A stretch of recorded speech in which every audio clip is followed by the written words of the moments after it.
and French musket. It's a military musket. The first version was called the Charleville. These are called Samus shells. They got their name from the town in which they were built. There's a little bit less brass. This is a little bit more ornate than the British Brown Bess. This is also a 69 caliber. It's a lighter caliber. Just slightly shorter range. This is about 90 yards, but everything else is the same. It's loaded and fired exactly the same. And again, its intent is fire a few rounds, patch the bayonet, and then that's how you would go at one another.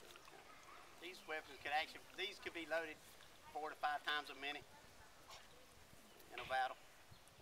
So it depends on the range and the officer, because most, like I said, they would fire until they give command to make the bayonet charge.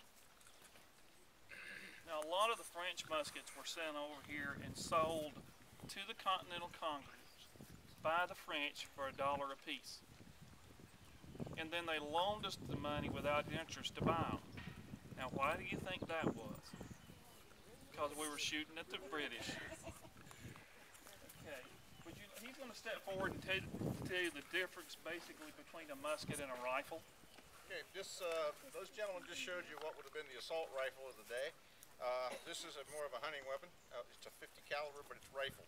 It has grooves cut into the interior of the barrel, which imparts a spin to the ball. I shoot a lot smaller ball, about half the size that these gentlemen are firing. As a matter of fact, this would have been considered the speed loader of the day. This is 5 rounds with the patches already on them. I could just put this on top of the barrel, hit it with a short starter, and get it started. The patch is on there, performs 2 functions. One is gas seal to keep the floating gases behind the ball. The other is to grip the rifling, so it had a spin and it had a higher velocity. Their effective range was probably in the 50 to 75 yard range. They didn't actually aim, but with 300 or 400 of them at a time, it still had an impact of 60, 75 yards. I'm a midland shot. I could probably hit a chosen target at 100 yards with this rifle, and I have friends who could do it at 200 or 300 with a similar rifle to this. The downside, though, as you notice, these are sights. These are not bayonet lugs, so I do not have a bayonet. I do not intend to stay around when they start using them either. So like the rest of the militia, I'll be beating feet when that happens. It takes me a lot longer to load this rifle. They're getting 3 or 4 rounds a minute. I'd be lucky to get 1 a minute, just because of the time. And after about 4 or 5 rounds, the barrel's fouled enough that I'm going to have to run a clean patch through it. I use spit patches.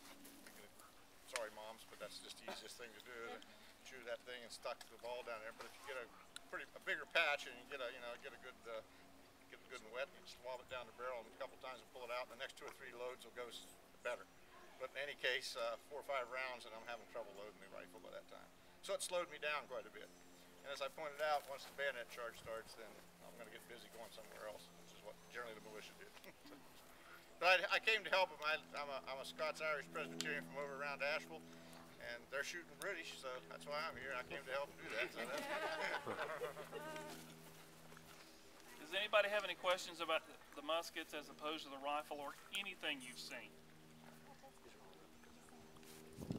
Yeah, it's the same as these two. These are all 3 the same. These are all replicas, I assume? Yes, we don't use anything that's original.